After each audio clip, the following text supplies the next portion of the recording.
For those who don't know, I'm Dennis Weinreich. I'm the co-vice chair of James, and I'd like to thank you for coming. Today, we'll be looking at issues involving metadata, something we all need to add to our toolbox to ensure that we get the credit we deserve in this online world, but also to make sure that when it comes to be paid for our work, that we get our share of what is an increasingly smaller pot. As a record producer since the early 70s, I know that if there is any way for some to avoid or delay paying us, they will often use it. And uncertainty about credits has been a reason that's been used on me on many occasions. Oh, we didn't know you were in that role on that record. Yes, we do owe you money. Why didn't you look at the contract? I was discussing this with my good friend and often collaborator and metadata maven, Pete Filleul, and he suggested that there was a need to create awareness with music makers for how to gain benefit using metadata, but also for those who are setting the standards and defining the technology for using metadata to interact with the music makers so that the processes that are in place evolve to reflect how music is made and how it finds its audience. And we felt that a key group that sits in the crossroads of many of this was educational institutions and, of course, James accredited courses in particular. So here we are. So we're going to be recording this today, and it will be available in due course on the James website. So if any of your colleagues who had hoped to join us were unable to, they'll be able to see what we have to say today on that. And we've allocated quite a bit of time for an extensive Q&A. So if I can ask, please hold your questions until the end. If you'd like to comment during a presentation, use the chat function, and we'll do our best to incorporate your comments if we can. I'm going to ask, and I need to remind myself of this, that you mute your microphones, except when contributing. And if you have any questions or want to comment during the Q&A, please raise your virtual hand, which can be found under the Zoom Reactions tab. Now I'm going to come over here, and I'm going to introduce some people. This is our panel. Niclas Molinder is from Clip and Sessionstudio. He was the co-founder of both. He's a songwriter and producer, music publisher, engineer, and I know that in the conversations we had preparing this, incredibly knowledgeable on the subject and incredibly passionate. Paul Jessop is a consultant on media identifiers, and also it wasn't until I started to look at setting this event up with Pete that I realized the importance of this. And I've learned a lot just reading the data that's come up so far. Niels Rump is an author, administrator of DDEX standards. It also, the more I find out about him, the more I realize that he's had a finger in almost all sorts of areas that we take for granted every day in professional and non-professional audio, and has a lot to say on the subject. So I am going to now punt over to my dear friend and colleague and sometime collaborator, in fact, should be more collaborator, Pete Filleul. And over to you, Pete. You need to unmute yourself, Pete. You see, I was obeying what you said so effectively that I forgot to switch it on. Welcome, everybody. Thank you very much for coming. What we're going to do today is provide an opportunity for course leaders and assessors and audio professionals to respond to brief presentations from a panel of metadata experts, a considerable panel of metadata experts, in the context of future course content, hoping that they will be interested in what we say and enhance the priority that is given to metadata within those courses. We will have an examination of current developments and the value of and imperative for effective information handling in audio and audiovisual supply. DDEX is a standards body, has been examining the differences between colloquial terminology as mapped against the technical language that it has created for its standards. And it has reached a stage now where there's an initiative generally to engage more people in the audio community to this particular infrastructure of communication. So if you can move one on for me, please, Dennis. Yes, I mean, I mentioned DDEX. I'm not paid by anybody. I happen to be a member of DDEX, but my interest in all this was sparked in about 1986 when ISRC first came along. I was working for record producers in the British Record Producers Guild, which was a division of the APRS at the time. And we identified that we were the only people that weren't being paid when sound recordings were used on the radio and in all other purposes. And it occurred to me, being a Beatles fan, that why should George Martin not be paid when everybody else is, and including quite a few people who shouldn't be. So we thought, well, okay, well, we need to have some leverage to back up this argument with the powers that be, which is mainly PPL at the time. And we identified that it was likely that we could provide the most accurate source of recordings data, which they needed for their release structure. And so we used that as leverage in a long campaign to acquire rights for studio producers and engineers. Long story short, PPL now recognizes and pays what it describes as eligible producers who fulfill that role. And in fact, that's extended over to Sound Exchange in America and many European places as well. So we have been successful in that. I kept my interest and eyes on various things that were going on. And I, some years later, DDEX took upon itself to create an official sort of HTML structure for studio and recordings metadata in order to be able to transfer it throughout the whole of the horizon of music data. One of the directions that it looked at was the how to capture and describe and distribute recordings information that was originated in the studio. And that initiative was called RIN, which is Recording Information Notification Standard. Now, there are lots of other standards in this, which I expect you will hear from some of my other colleagues here. So I'm not going to go into those now. But the current initiative is to try to map ordinary colloquial uses of terms like track, terms like song, terms like stem, against the words that are used within the data dictionaries that DDEX has created. So as a part of trying to create a glossary of colloquial terms, it occurred to me, well, we should really go to the people who are teaching these terms to future engineers and producers. So essentially, that's why we're here. I just wanted to leave sort of three words that I'd love to speak about longer, and we can do in the Q&A, I hope.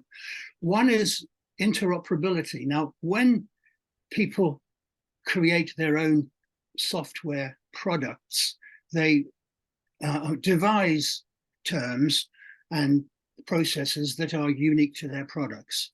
And the producer often has to make a decision about which product to buy or which product to use. What is important, along with the argument with Pro Tools and other DAWs, is that there needs to be interoperability at some level between competing platforms. The other word to look at, and I think this will become increasingly important as time goes on, is granularity, which is the extent to which we go into the detail of what might be available and who would need that. Now, certainly record companies don't need an awful lot of that, but I would suggest that fan bases and the organizations that make decisions about playlists, or the machines, the algorithms that make access to quirky bits of information, like not only who played the guitar, what the guitar was, what strings were on it. Now, you might think this is ridiculous, but I have to say that choices will be made on that kind of basis in terms of marketing music to people. And then the last thing that I would say in this particular section is that I know that DDEX is anxious to provide assistance to any of the organizations that might be making fresh curricula about this, and we will. I say we will. It's not me. They will make that information available and give you whatever help that you need. So that, I think, is all I'm going to say now. But it is my great honor and privilege to introduce a gentleman whose energy and age I am most jealous of. He works in Sweden, which I'm pretty jealous of too. This is welcome to Niclas Molinder, who's had his clip announced already. So over to you, Niclas. Thank you so much, Peter.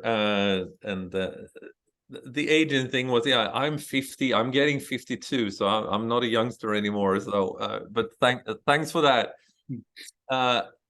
First, I must say thank you so much for having me to talk about metadata in the music industry in this format is really, really good, because to make a change, we need all the new talents, everyone that comes out in the industry from an education perspective. We need to make sure that they have the right knowledge and the right awareness about all this.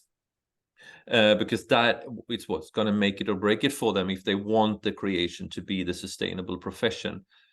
But we don't in any way want to challenge what the main drive and the main thing why they do what they do is. That is to create music. And for everyone here that listens today, I don't want to sound negative, but some of you will leave this today thinks it's, with more questions than you had when you arrived, because we are in an extremely complicated world. And that's what we're going to try to nail down today. Why is it so complicated? And what can we do? And when we start talking about what we can do, it is kind of simple, actually. It gets very complicated. But compare it to when you all took your driving license. I mean, you learn to drive the car, and when you get a modern car today, you don't even have to put the key into a lock. You just open the door and drive away. But we opened the hood and looked down at the engine, and we know what it is, but you don't need to know everything in detail about the engine to drive the car. And it's the same thing here. It's good to be aware, and if you run into a problem, it's really good to be aware. But it is simpler to get a solution than we all think. But song metadata serves as the backbone to the music industry ecosystem. It's everything for everyone involved to be credited and paid, because if we don't know who people are, we cannot credit and pay them. And as it is today in the music industry, I mean, it's both good and bad. Or if we talk about the challenges and not necessarily bad, but the challenges, there are more songs released on a daily basis than ever before. And you probably heard numbers, and the number that we all use now is 120,000 songs per day released on Spotify. No one really knows if it's true or not, but kind of confirmed by Spotify. But it doesn't matter. And so much new content released on a daily basis. And we also know, especially now when certain streaming services are increasing the prices, that we will also start seeing more revenues. The music industry generates a lot of revenue right now, and I see a bright future for music. And since we have a history where people really didn't pay for it, but we know also that due to the lack of data, the information about who did what where on a song is so bad, especially for songwriter. This is the songwriter part. We know that, and now it's an estimate, but a number that we hear now is that around $1 billion every year is floating around and so-called unclaimed, or as some say, going to the black box. Money that the music industry don't know where we should send, because we don't know who did the contributions that should be paid for. And that money then is distributed in different ways to different stakeholders in the industry. And hopefully the people that should have received it received parts of it, but not the full. So the data is very, very, very important. I'm a creator myself. I have been creating music for many years, and I know exactly how it is to be in the studio, passionate about creating music and what comes out of the speakers. That's everything. Who really plays the guitar or sings, or who's the producer is, or everyone, that's not really relevant. We're there. I mean, and we create the music. Then we leave, and then we do the same next day, and the same thing next day after that, and so it runs. And then someone comes to me 6 months, 12 months, 24 months after, and what happened that day in that studio? Who actually played the guitar? Because we are now going to release this song, and no one remembers. So that is one of the things we need to fix, that get the creators' attention and really start doing what creators normally do in other situations in life.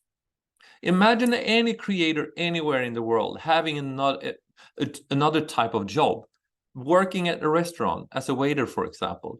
Do you think that that person would go there every day without leaving social security number, bank info, and don't fill in a timesheet before they leave? Of course they wouldn't, because that's how you get your salary. In music, creators forget about their timesheet and the time card. We just do it of passion, and here is where we need to put all our energy and all our efforts. With that said, of course, development with technology within all the CMOs and companies out there needs to continue as well. But I think that the music industry in general, as a whole, has been focusing too much on building technology that serves later in the value chain. We need to start earlier. You can have the best top technology on the planet, but if you feed it with no data or wrong data from the start, it's still going to be wrong. So if we get to what I do in the industry, except from creating music, I became a publisher because me and my partner, we couldn't really keep up delivering all the songs that were requested from us. So we decided to start a publishing company and sign a few really talented up and coming music creators. And for the first time, I was on the other side of the table serving creators. And my job was to do registrations for both musical works, recordings, and I now realize I don't have enough data for doing this. And who are the only ones that knows that data? Yeah, my creators out in the studio, because they did it, and I need all the information from them. And I tried with different kind of spreadsheets and other type of form, but I never got anything. But the creators have the phone in their hand 24/7, even in the studio. So I came up with an idea of collecting all this data as soon as possible, as early as possible during the creation process. And that is a company that is called Sessionstudio. And I have a great honor to work with two of the most successful songwriters and artists and producers in history. It's Björn Ulvaeus from ABBA and Max Martin, two really successful creators that partnered with me, and we started Sessionstudio. Sessionstudio, as I said, is an application among many others that try to capture data as soon as possible. And we're going to get more into that, how that connects into the industry and why DDEX is so important to make this system work when there are more than one player on the market. But I also realized that we need to educate creators on the importance of metadata. So therefore, Max, Björn, and I also started a foundation called Music Rights Awareness Foundation. And together with the UN agency WIPO in Geneva, we've started a collaboration. And now, after 4 long years, we are in early November releasing the Music Rights Awareness Platform CLIP, that will give all this information to creators for free in a really nice digital tool, which I'm also going to talk about a bit more about later. So with that said, I want to just highlight what I think are the challenges and what I think is going to be part of the solution. One is, first, before we get into it, terminology. I say now, I don't know how many times I've said both song, musical work, I said sound recording, terminology. What is it we're talking about? We sometimes as an industry, we don't even ourselves understand what we're talking about because there's so many terms about same things sometimes. But if we talk about a song as a combination of a musical work, which is the work of songwriters, and a sound recording, which is the recording of a musical work, and a combination of those two is a song.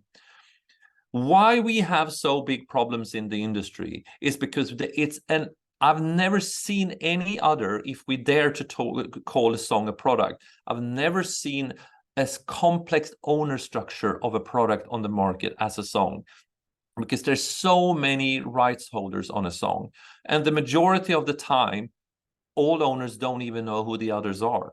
And now we're sharing something that we're selling on the market and we have no idea who we're sharing the revenues with. So that is an extremely challenge. And the only way of solving that is with metadata.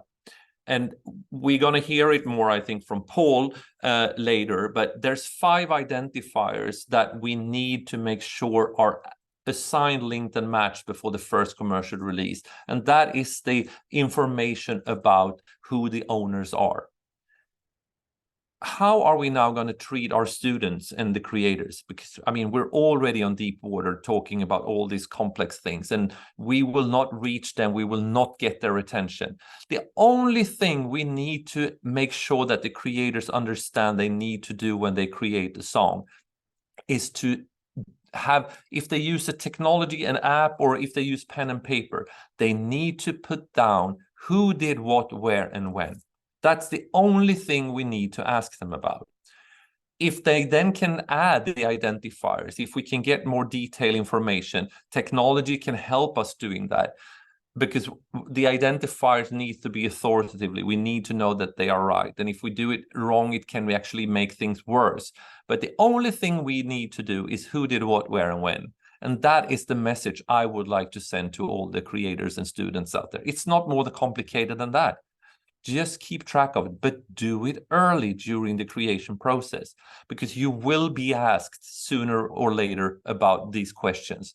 And that is what I really recommend. And then if we want to deep dive into the engine, open the hood, look down, and see where the DDEX standards wiring go and how it's all connected if you want to know. And how can we achieve this? We need to spread awareness and educate creators as early as possible.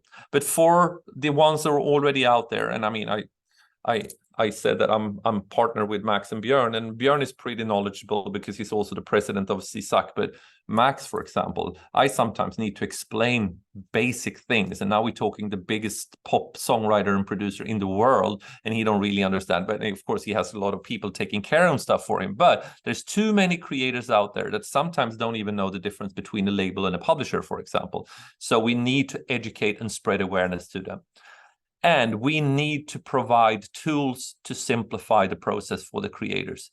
Pen and paper is not maybe the best thing. So there are a number of tools, creator tools out there.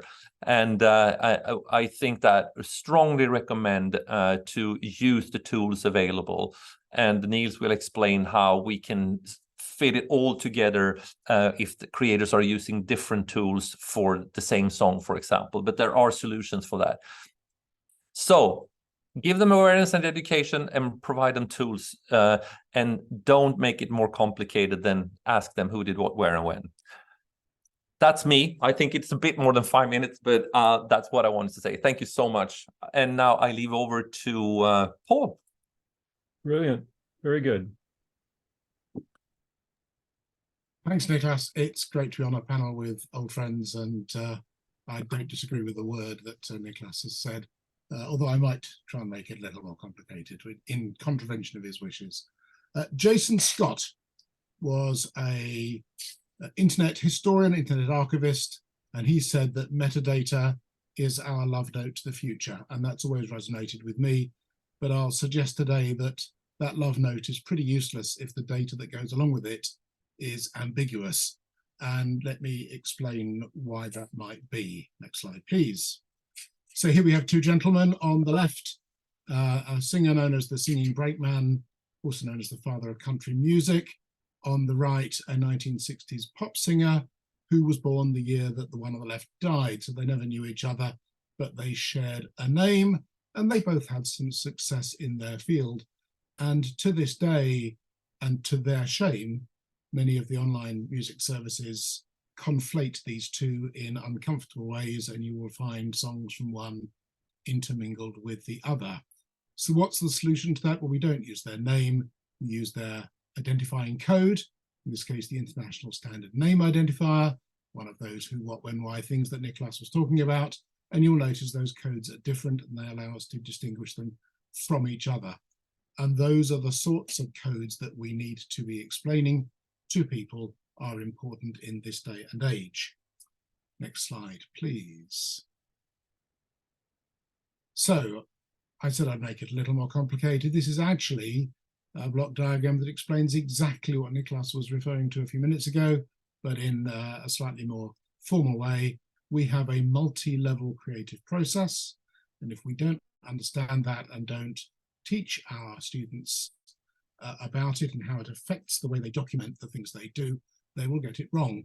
And I've been around this industry long enough to see people getting it wrong often enough to know that it causes pain and it causes people to lose money, and that's never a good thing.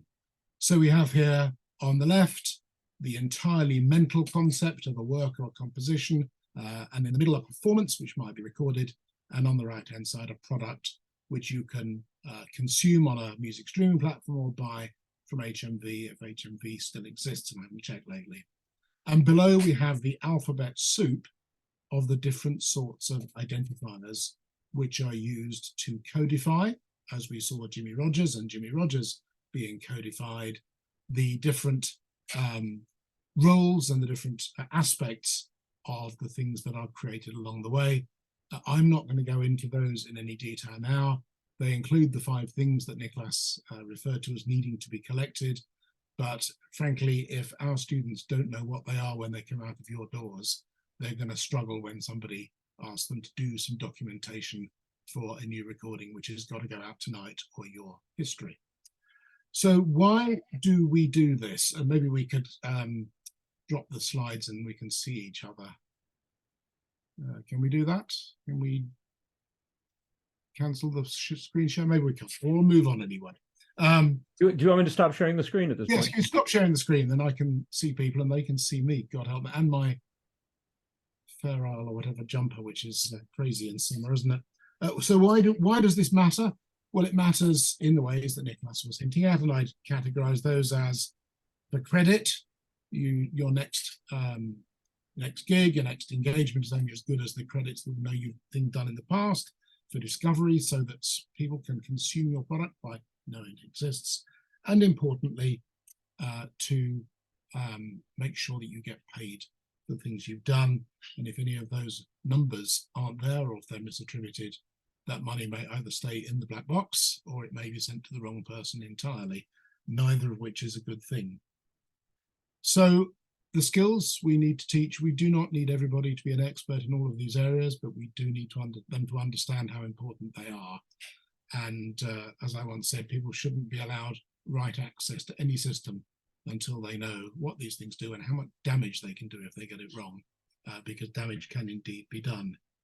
But there's also a responsibility that this goes along with the other roles in the industry. So we no longer have circuit engineers writing on tape boxes. We have people, probably the prime engineer, because he can't afford an assistant anymore, entering data into one of the studio session iPads or into another system, or the plug into a digital audio workstation or some other system, whatever it is. And that's part of the job. You don't just have to make music sound great, you have to make sure the people involved in it get paid as well. So how do we teach this? Well, I'm happy to discuss that another time maybe, but people have said we should let kids play in sandboxes, kids, students, young people younger than me, in sandboxes. I'm not sure that sandboxes are really necessary here. I don't see why people shouldn't be assigning real industry identifiers to the mixes they create as part of a course.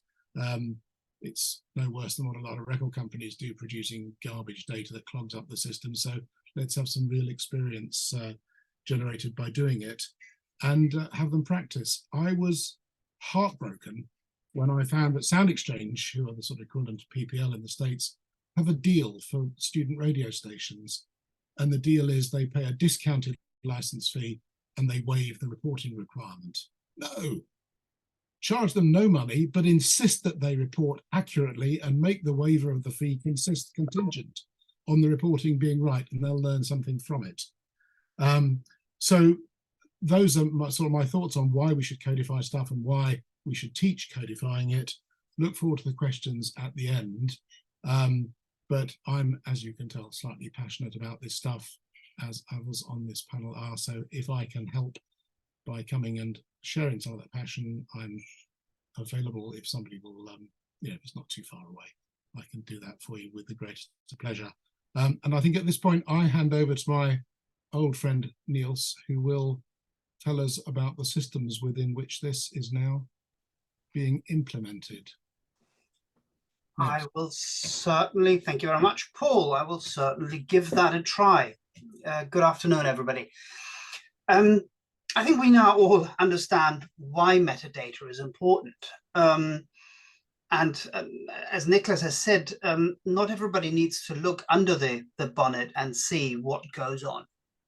But what I would say is that we need a sufficient number of people to understand a sufficient amount of what goes on under the bonnet to make sure that we can actually assess whether different tools, for example, work appropriately.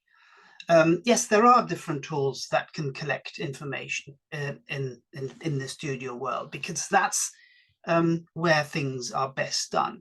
So we need to collect metadata. We need to make it available throughout the supply chain for two reasons, or supply and value chain for two reasons.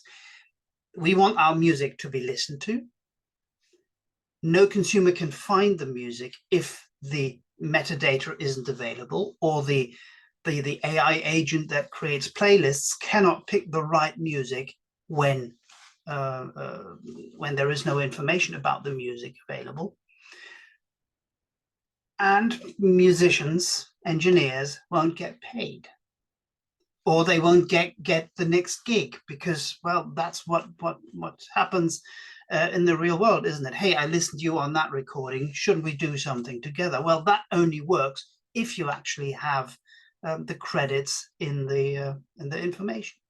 So we need to collect the data, as Niclas has said, at source, at the point of creation.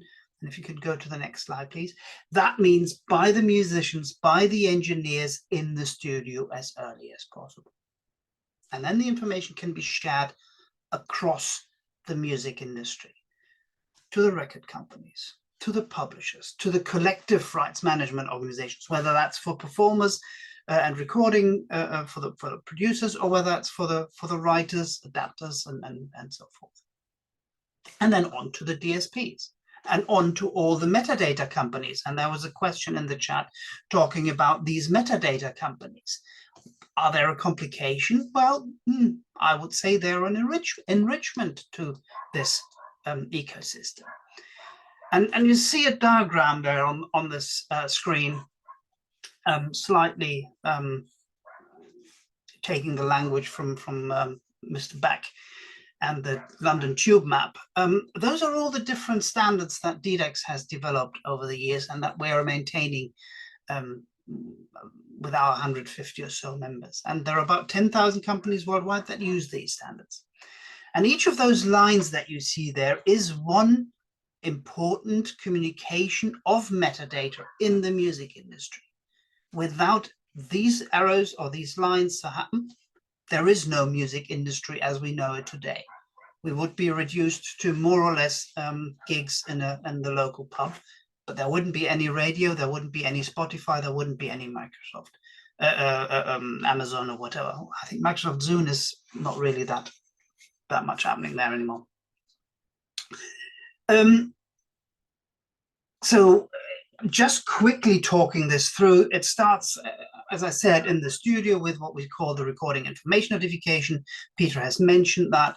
You collect the information in the studio in a format that is conducive by other companies to be understood and further disseminated. So when you send that to a record company, the record company understands this format because they use the same structures, the same language, the same terminology to send it off to a DSP in what we call the electronic release notification, the product feed, for want of another term.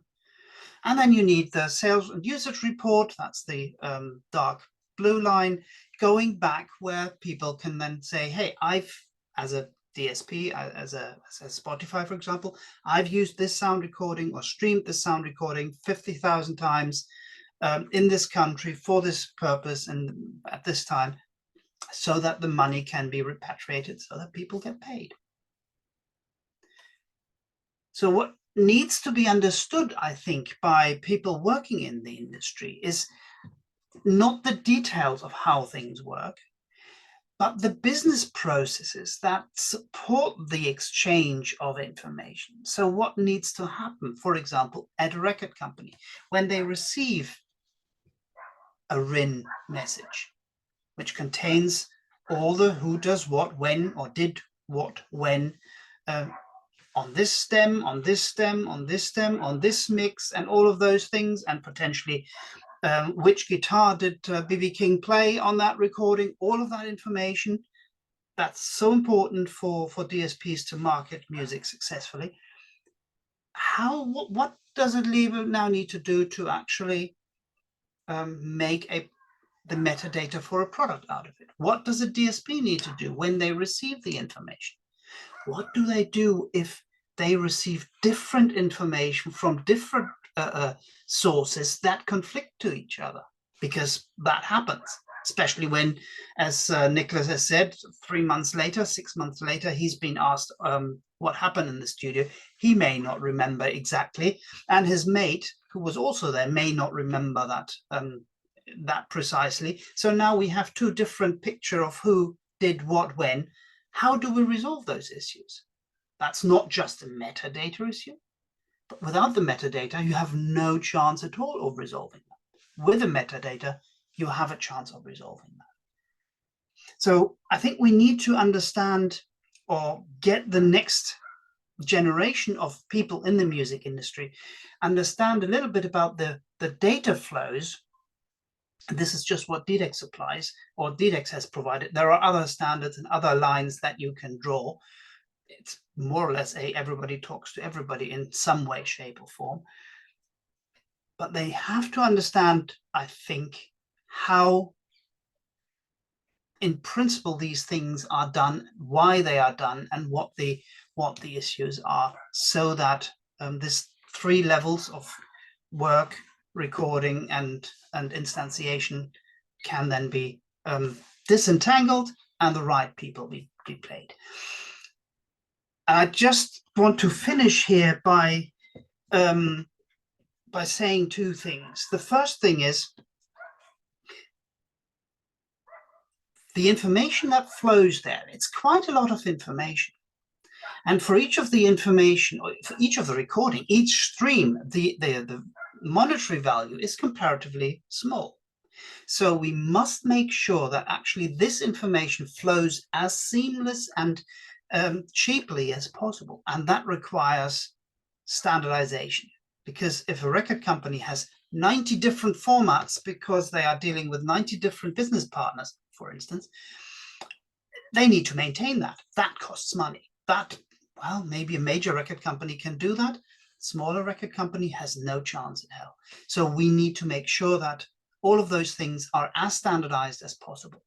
And standardizing across different companies, and even within a company, requires having a common language, a common way of talking things. So when Niclas started to talk about a song, I started to despair, because that's one of those terms that everybody means something else. Now, he defined it, perfect. Let's do all of that. But that's one thing that DDEX is slightly obsessed by, to properly define things. What's a work? Well, a work is the or musical work, as we actually call it, that's the composition, that's the lyrics or the combination thereof.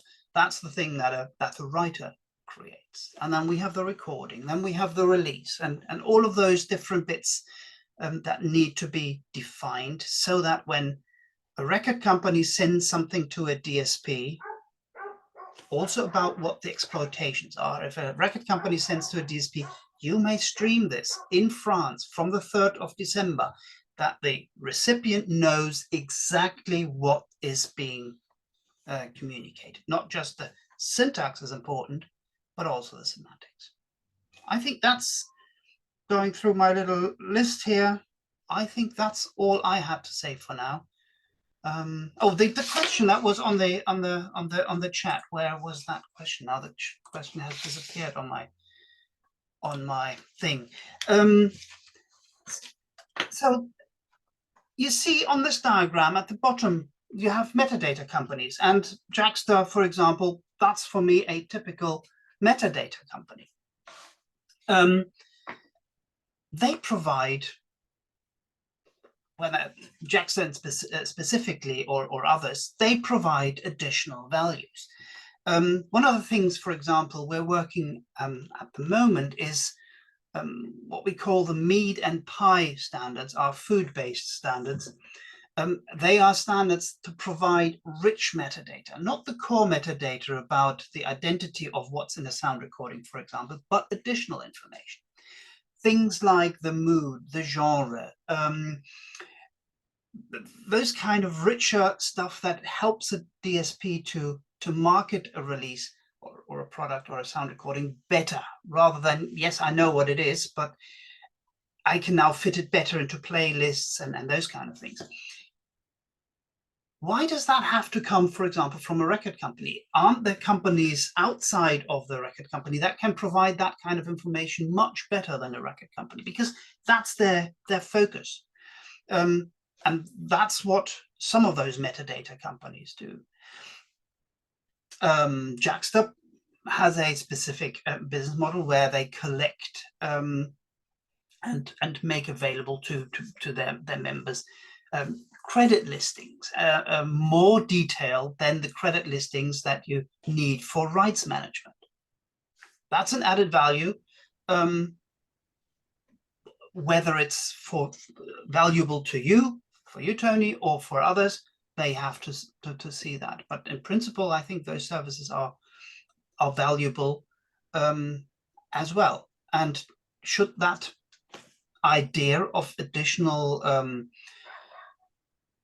services in addition to the core information, I think that should be part of the curriculum as well, because these companies can certainly provide additional services, additional value. That was me. Thank you. I think it was Phil next, or no, it's back to Niclas. Back to Niclas. Sorry, Niclas. Yeah. I will now share his slide if I can find it. And if this were a real songwriting session or a recording session, which it actually could be because we're 15, 16 people and I've seen much more than that, how do we identify the dogs barking in the background? That's one example. How people contribute with things. You don't know who they are. You just, someone comes in, do something in the background. And so therefore, again, identifying everything that happens as early as possible. And how do we do that without disturbing the creative environment? Yeah, we use technology, of course. So one of the things that I've started is called Sessionstudio. There are a number there are a number of tools like this, and we're one of them. But we have solved it in a way that we're, of course, a mobile app, and we are also on top of the so-called DAWs, the digital audio workstations, Pro Tools, Logic, Abletons, Cubase. We're not a plugin. It's a software on the computer that automatically opens up when you open the DAW. And now anyone that walks in, just scan a barcode, as you see here, a QR code. And by only doing that, we link them together, because there's so much that needs to happen downstream. songwriters needs to agree on the split, for example. We can do that later, as long as we know who they are. The problem for music creators today is that they create songs, a combination between a musical work and a sound recording, with not knowing who the others are. They might know who they are by name, but that doesn't work for us. I mean, the majority of you here are English speaking. And if you are doing something with me and doing a registration and need my full legal name, you cannot even type my full legal name because I have a funny Swedish letter in my name, an A with a ring on top of it. So you need to know my IPI as a songwriter if you want to do a proper registration. And this is what, and so the identifiers are so important.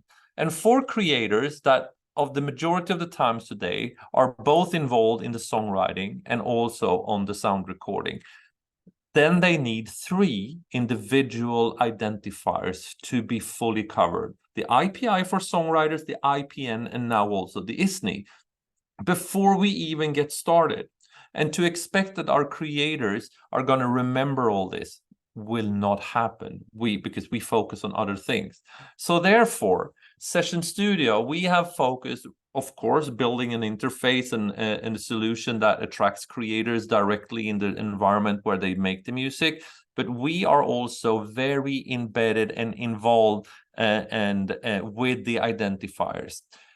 And ask the creators for the identifiers. I'm guessing now, but I would say that 80% of all the songwriters I talk to have no idea what their IPI number is. And the majority of them don't even know what an IPI is. And that goes, IPN is even less. Ask a guitar player what the IPN number is. They have no idea. So, and what we need to get out of is also human retyping. We cannot type numbers because if one number gets wrong, it's all messed up. So that brings me down to one of the most important things, and that is authoritatively verified identifiers. It needs to be correct.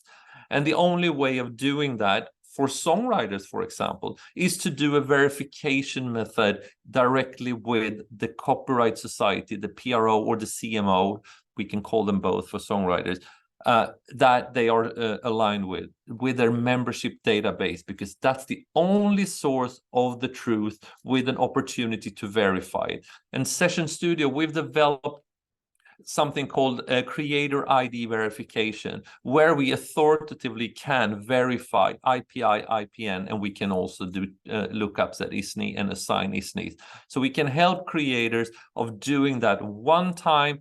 And when they've done that, they never have to think about it again. They just have to scan the QR code. The barcode, scan it when on Pro Tools, Logic, whatever, when you walk in and you're linked to it. And we manage also to, we're also an ISRC agent. So for all the recordings, sound recordings that leaves our platform, and we're fully integrated with SoundCloud and TuneCore, and that soon the major labels will come as well. So you can directly from the studio send the full metadata with all the authoritatively verified identifiers directly.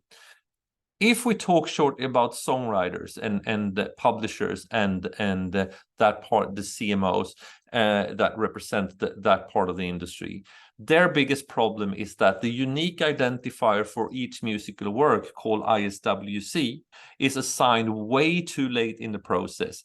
And if you release a sound recording to the market without having the one and only ISWC with all the songwriter and publisher identifiers called IPI linked to them, we expose ourselves for enormous risks of errors, because now this recording will go out to thousands of databases in the world.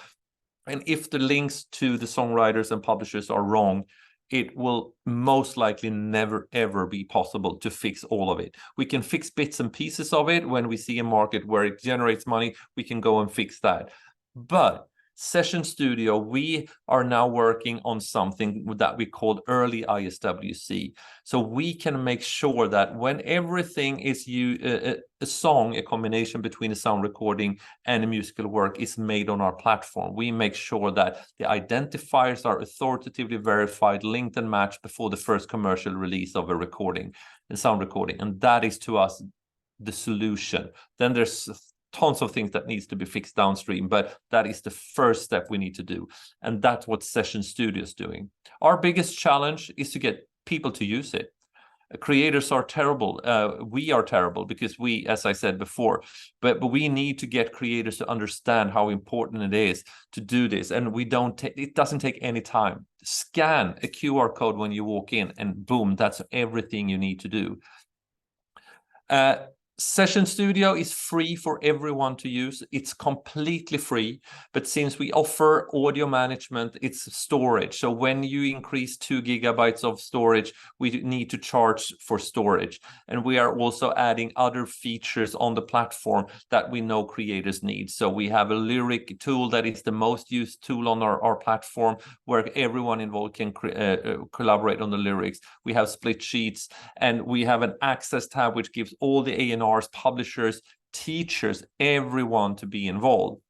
And I now would like to say to you all that we have started a Sessionstudio education program. So we want to give you all access to this. It's free, of course, but if you want to be part of using Sessionstudio in your education with your students, which also give you the opportunity as a teacher to get all the sound recordings from your, use it, and please contact us. If you get the slides later, you have an email address where you can use it for free and interact with us and develop the education part of it. So that's Session. It's a commercial company. We aim to solve things, but we compete with others, but we are fully DDEX compliant. And the only way of making this work, because there are other solutions like Session on the market, is to use DDEX RIN. That is super important to say. Without DDEX, this will never, ever work, because it means that on a song, creators can use different tools, but as long as the DDEX standard RIN is in the background, we can all merge it, even if it comes from different solutions. So Session is not the only tool. But if my challenge is that I need to change hat now, because now I'm getting into another area, which is the educational part.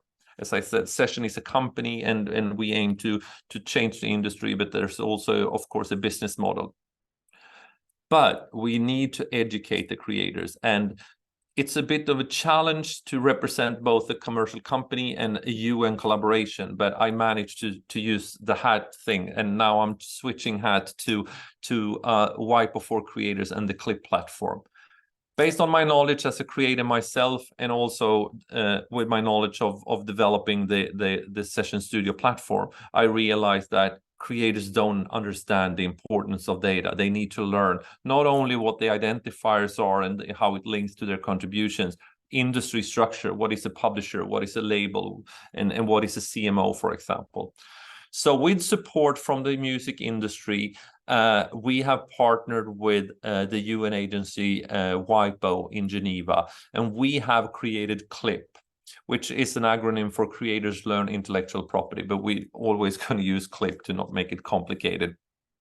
This is a one-stop shop for everything students, creators, teachers, label representatives, published representatives, anyone working in the music industry. This is going to be the one-stop shop where we, in an easy to understand way, explains everything legally correct. And for the first time ever, together with all 14 international music industry trade organizations, have aligned on a terminology. So we don't switch between calling things the same things in different ways. We're consistent calling a song a combination between a sound recording and a musical work. Never mix things up to make things clear. It's been taking 4 years to get to this point, but we are now releasing this in early November this year. It's going to be a lot of videos, so it's easy to access, easy to search and find what you're looking for. My goal from the beginning was create the opportunity to find any answer they might have to a rights-related question within 90 seconds in the studio, and just go ahead and create more music, but create that understanding. So I'm really proud to have been able to gather the music industry and get the support from the UN and created a CLIP. which will of course be free, available for everyone. It's going to be in English first, but we are now starting the translation work, so it will be available in all 6 official UN languages over time.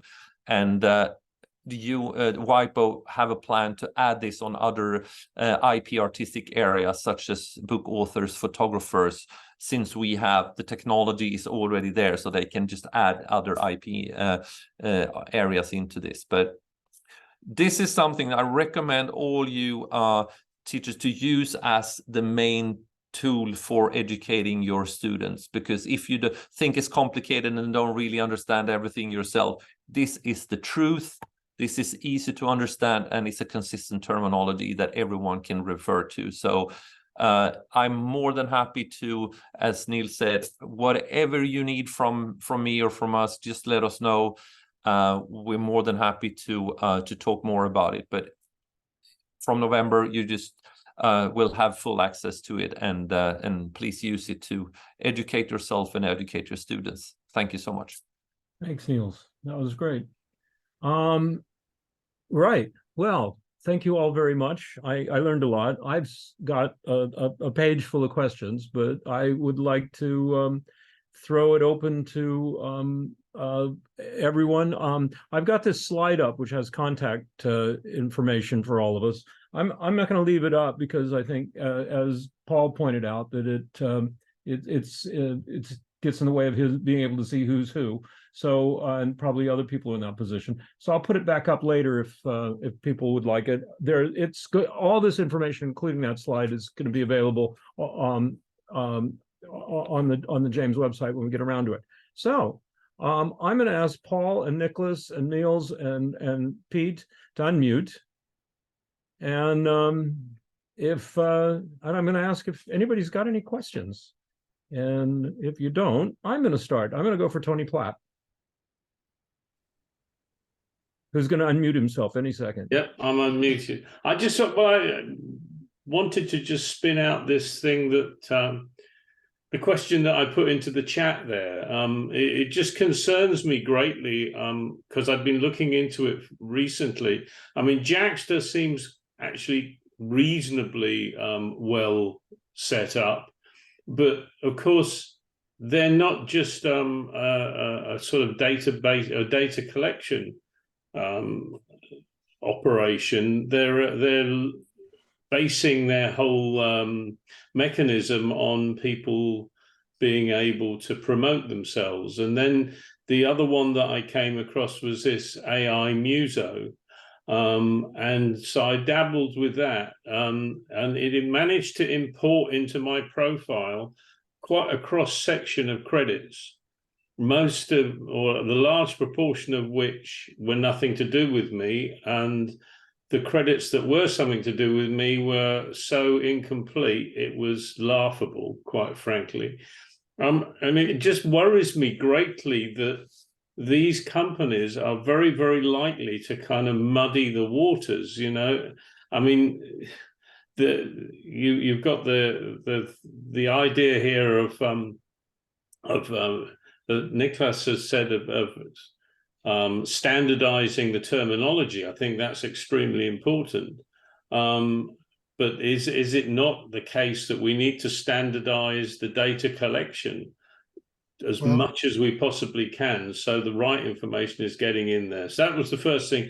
The second thing I was going to say was that in terms of making sure that the information that is supplied is correct, it occurs to me that a system similar to the one that banks use now, where if you want to make a payment to somebody, you put the information in, and it then interrogates you to say, you know, well, actually, this doesn't match with what we've got here.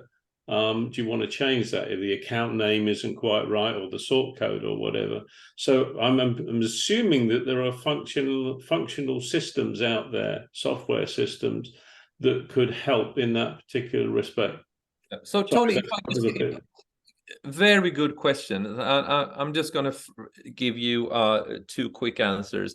On the Jaxter and the Muso situation, they are just collecting existing data from labels and from wherever they get it. So when we talk about metadata and credits, we need to have two very clear distinctions: back catalog and new things moving forward.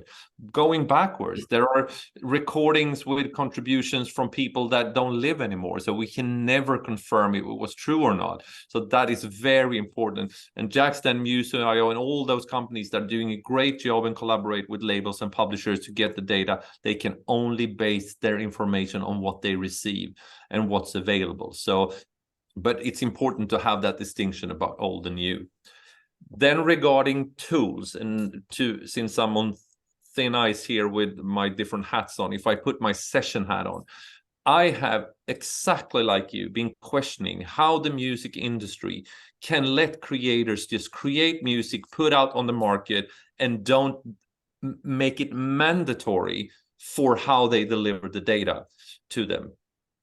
You mentioned banking. Take airlines, for example. Do you think you can get on a British Airlines flight with the American Airlines app? No, you can't, because you get told what to use to get things right.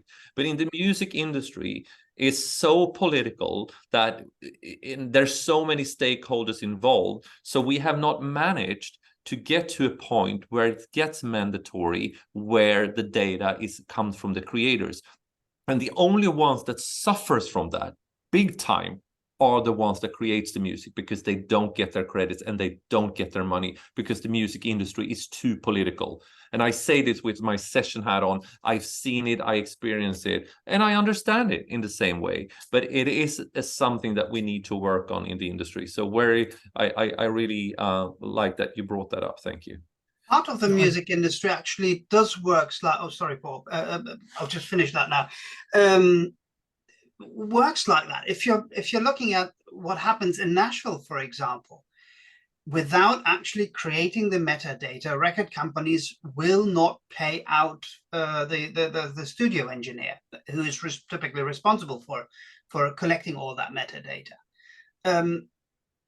Try that with one of the big stars in New York or Los Angeles, and you'll have no chance. They just say, I want this released now, and the metadata we can sort out later. Well, actually, history shows you can't sort it out later. You'll get it half-baked.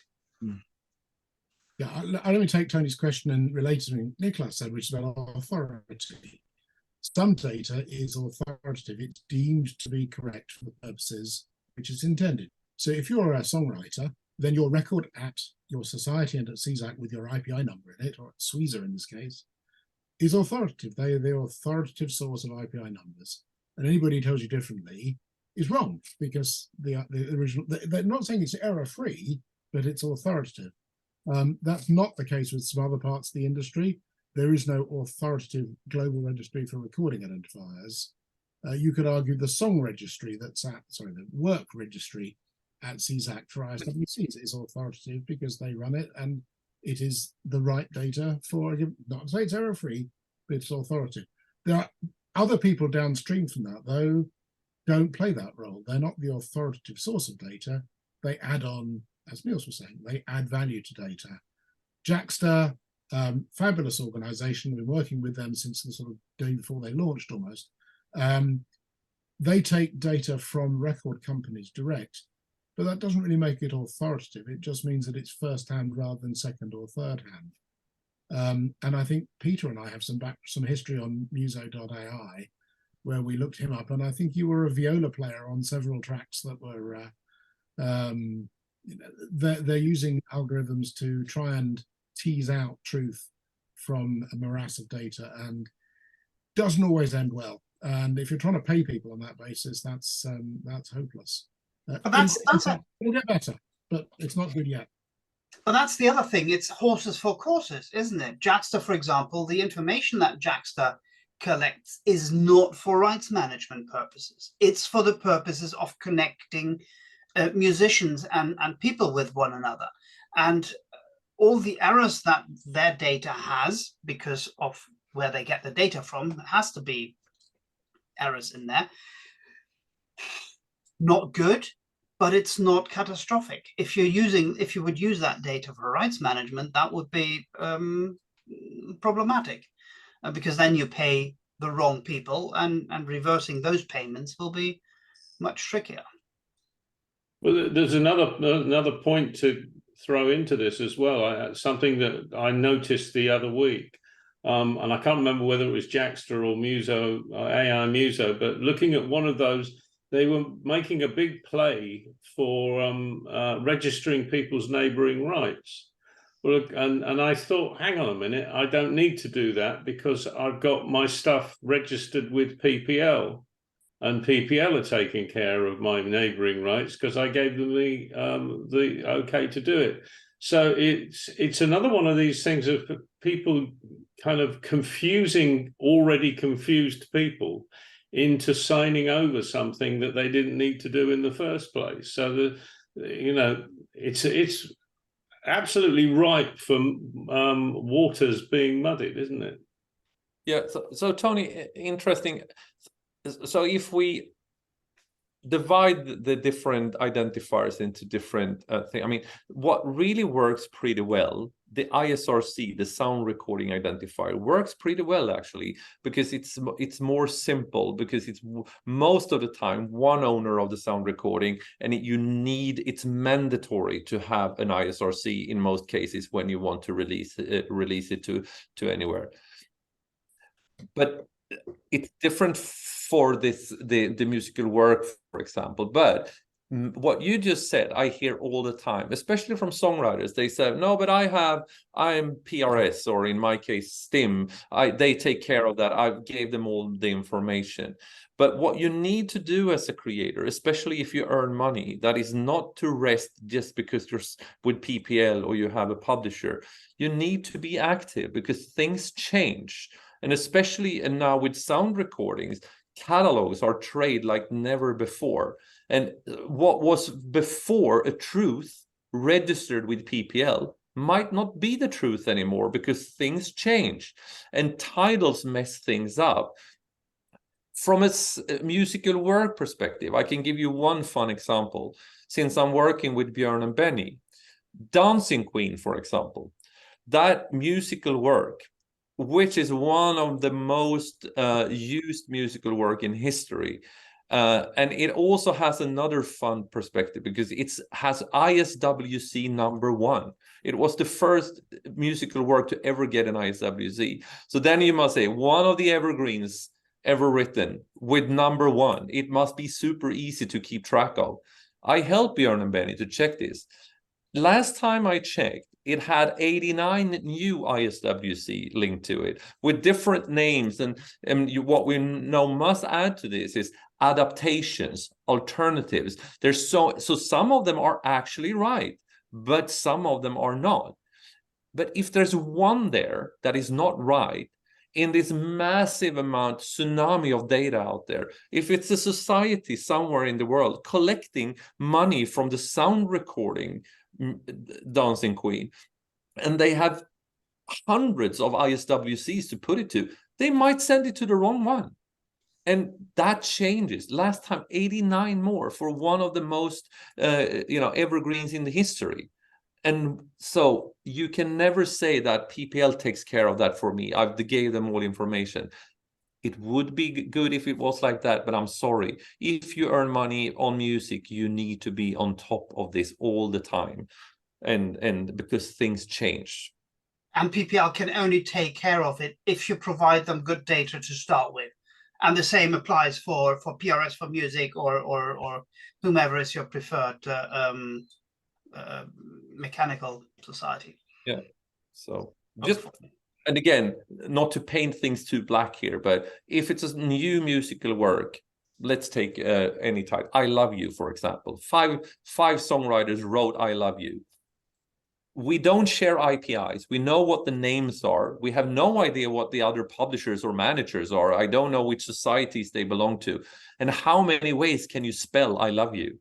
Now we're 5-6 songwriters are going to go ahead and do registrations on what we think is the same thing, but we register now. And I would just to guess on if that was the reality, on a new musical work with 6 songwriters, we get 4 ISWCs for the same thing, not linked, not, because there's too many involved parties. So to have creators share their authoritatively verified IDs is the only way forward. And we cannot expect them to do it all the time by head, remembering the identity. We need to use technology to help them to do that in the same way as you do in banking, as the example you gave. Otherwise, we will never solve this. I have skin in this I love you game. Now, I was in a group that recorded a song called I Love You, and there are about 156 songs called I Love You. We do get, PPL money for that. But I have to say, ISRC is not entirely blameless in terms of spurious duplication. I have a list of tracks that have been relatively well received around the world, and I find that very rarely does the sound recording have one ISRC. It usually has a couple. Sometimes they're re-registered overseas, and so the notion of bundling competing identifiers is something that needs to be and actually is being discussed. I also have a relationship with a chap called Wolfgang Amadeus Mozart, with whom I have a co-write. Now, he died about 400 years before I was born. Nonetheless, the powers that be have recognized that I did something strange to one of his songs. Me and Wolfie go back a long way, So those, I don't think he's got an ISNI, and maybe when I speak to him next, I'll ask him to get one. But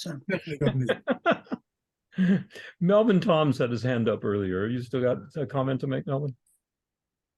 I just unmute myself. Yeah, thank you, Dennis. Thank you for your input, gentlemen, to this evening's presentations. The key for me here is in the title of this session. Metadata, whose responsibility is it? We've talked a lot about what it is, and we've all learned a little bit about that and what goes into it. I like to ask each of the presenters in turn, do they, in the creative chain from the artist through the studio, through the record company, if there is indeed one being used, or whoever the content provider is, who is responsible? Because until we have responsibility, then we will not get a definitive action and reaction chain. Paul, let me start with you. I would say that every creator is themselves responsible for their own data, but in some cases that's delegated to other people. So an artist may delegate that to a manager, a writer may delegate that to a publisher, and so on. But still, at the end of the day, they've got to know that they trust that person. And rock and roll is full of stories of people who shouldn't have trusted their managers. And on money, so as on data, they should probably check that a good job is being done.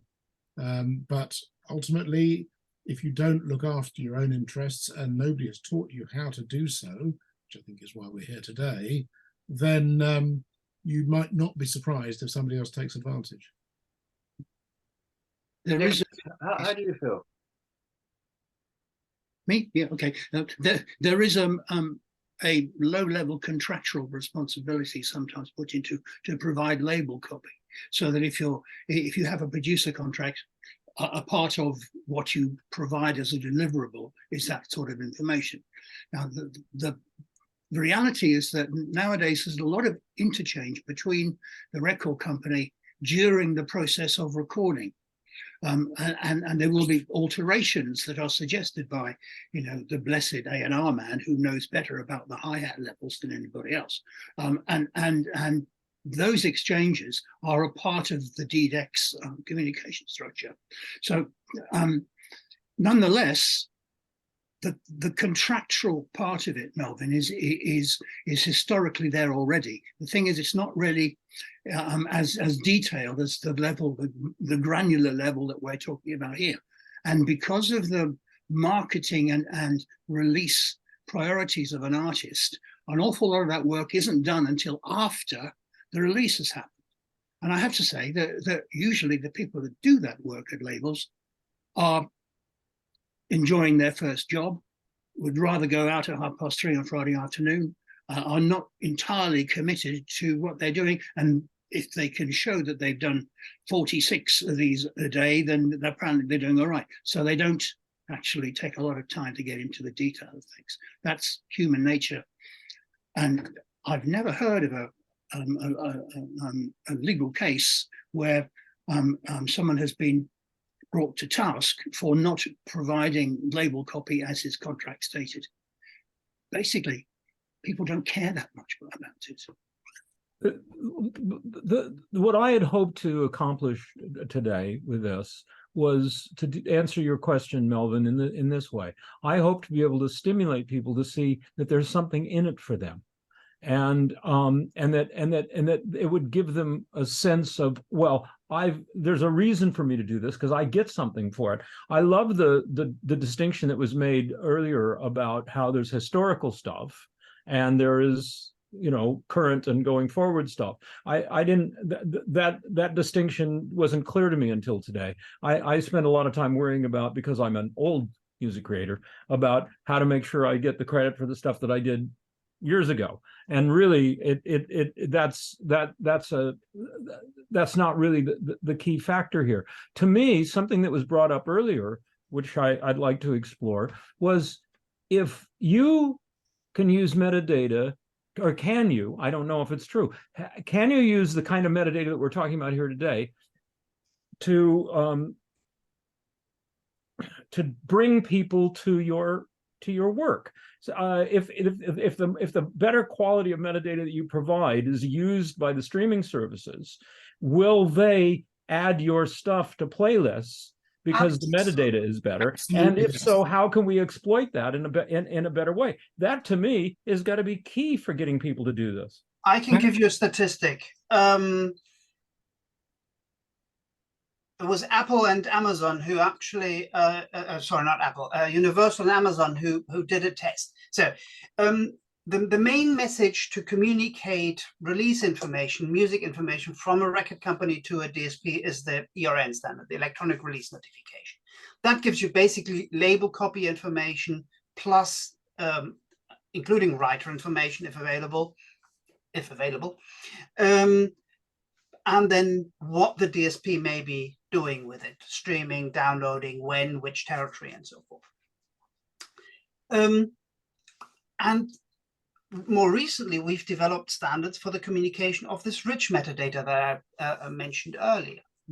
And when Universal Music started tagging their music with richer information, with better genre information, with stuff like the mood, the dance style, this kind of stuff, suddenly Amazon found that the usage of that music in playlists, in searches, went up 12 to 15%. And the skip rate, so that people who suddenly listen to the music because it was wrong in their playlist, why does my Alexa suddenly play this crap? That went down by 8 to 10%. So by providing good metadata, it's a 20% uplift in usage.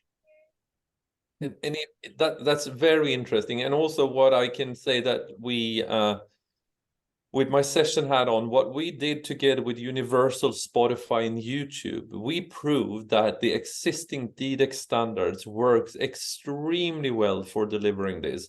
We used the release of the latest ABBA album that they did.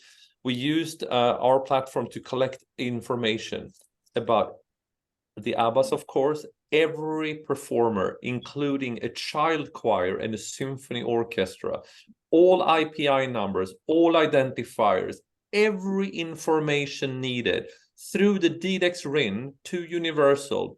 Universal, with since it's not automated yet, but made it into a DDEX ERN, sent it to Spotify and YouTube, and they did a full release in a test environment with full metadata. Now the problem is that the streaming services, from a creator perspective and get the credit, they need to change their products. They need to make much more space for credits. But they will do that, is my opinion, if we start in a standard way to provide them with the information. They don't have enough information to change their products. But if we use the DDEX standards and make sure that the information is there, it will be better. But it's too little data at the moment, and then the data needs to be collected and displayed in Muso or Yaxta or any kind of data service. But I would like to have it for the consumers directly. I want to know who played the violin. Poof, there it is. Well, I mean, the screen size is a critical issue, but if you are looking on a big screen, worth looking at a product called Roon, R-O-O-N, which takes its metadata from, I think, Rovi. So it's the same data everyone else got, but it turns it all into hot links. So you look at it on the big screen and you can, oh, who played bass on this then? Click. What else did he make? Click. Where's he touring? Click. And you can make this great mesh of associated data, and it's sticky because you keep stuff you like and you find more stuff you like. I agree on that so much. The only thing that we need to get rid of a few intermediaries, because there's too many stops for the data. It needs to come with the DDEX ring directly into ERN, boom, to the consumer. There's too many intermediaries and room for errors. But it might be room for more intermediaries, but it needs to be standardized how the data travels to everyone. That's what it needs to happen. And we may even get a standardized genre list, which is something we're laughing about for years is never going to happen. But we have one. Whether that's good enough, I don't know. But and we're currently revising it and all of those things. So yeah.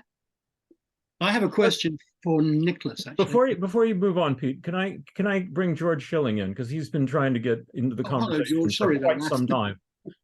Thank you. Well, it's sort of related to what's just been said, in that, you know, I've just looked up on Spotify the first track on the ABBA album, and the credits on Spotify are 4 items, 3 items and a source, whereas I've got Tidal and I've got about 30, 40, 50 people credited on the first song.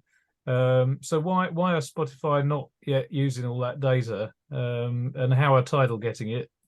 And how do we persuade Spotify to start using it? I know Niclas said that, you know, it looks like they will be doing that, but how is that going to happen, and who's going to persuade them?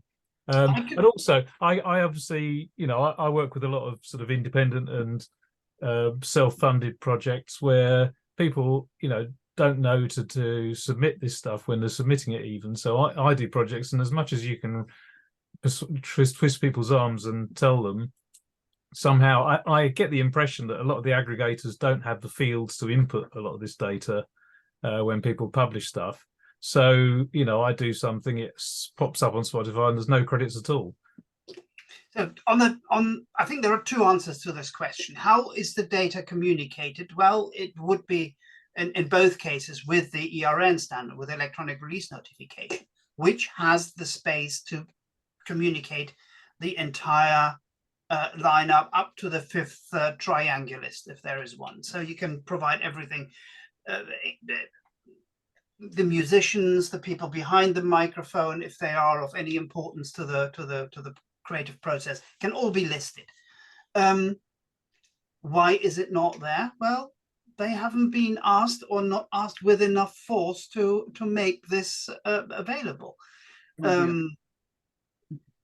In many cases, especially on those aggregators, my understanding is the small labels that they don't have that information. They don't consider it as that important. Therefore, the aggregators don't provide that feature. That's where this education that Niclas is banging on the table about is so important, and which is why what you are doing, speaking not with the people of the industry, but speaking with the people of tomorrow's industry, is so important. Because if they start creating music and setting up an independent label, and they should be asking, hey, I'm trying to find an aggregator that does that for me. Do you support this? Do you send this stuff? And if they say no, well, then go to the next one, or ask them to put it in. If more ask for it, they will put it in. If Spotify is asked to provide that data, they will extract that. We know that their platform can provide credit data. Why they didn't have that on that specific record, obviously I don't know, but in theory they can certainly extract it. So I think the record company hasn't provided in that case. But the answer, of course, is the title is way better than Spotify. If Spotify aren't even doing it for ABBA, then what hope do I have? You know, it's like the Spotify credits for "I Still Have Faith in You" are performed by ABBA, written by Benny and Bjorn, produced by Benny, source Polar Music. Whereas on Tidal, I Have Faith in You, producer Benny Anderson, composers, lyricists, associated performers, of which there are about 30.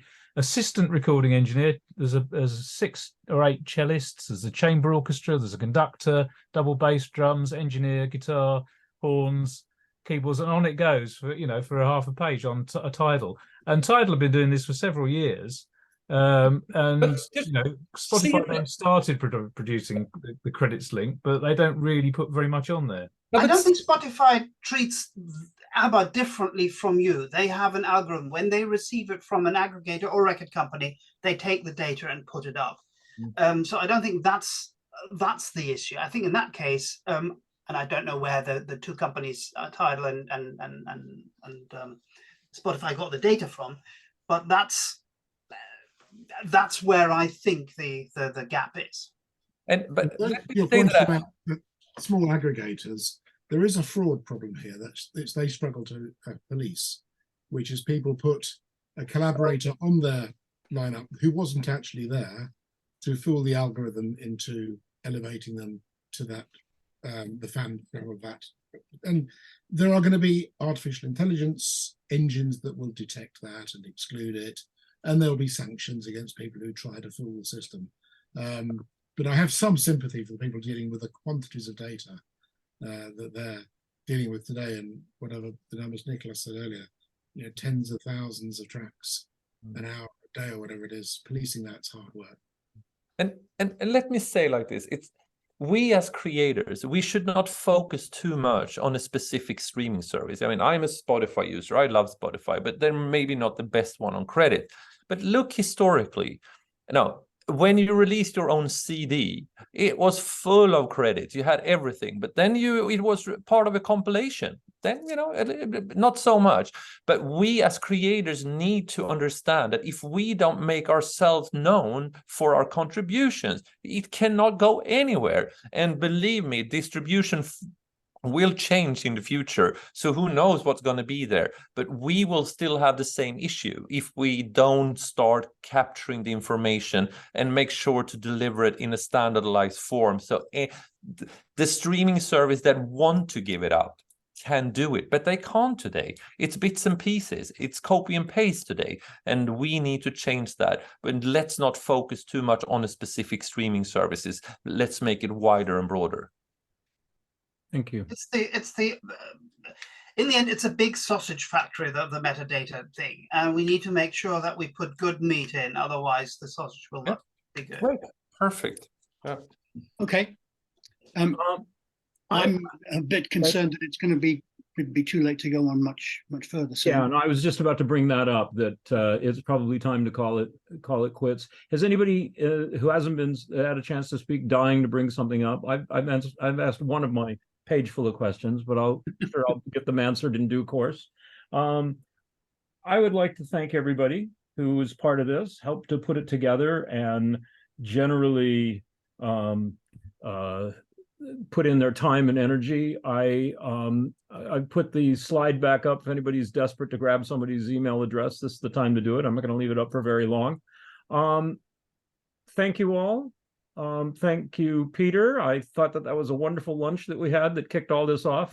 And here we are down the line a little bit later. And of course, we're meeting again in a few weeks to to discuss how it all went. I'd like to say that I found the presentations enlightening. I definitely have more questions than I got answers. Paul and Niclas and Niels, thank you very much for your contribution. And for everyone who made their time to come, thank you. And I don't know when the recording will be up on the website, but it and the PowerPoint printout will all be there. So if you want to pick something up on that, it'll be there. So without further ado, thank you all very much. I'm not going to log off for a while just yet. If people want to do all that, but thank you for your time, and I look forward to this conversation going for quite some time yet, as more and more people get on board. Thank you all very much.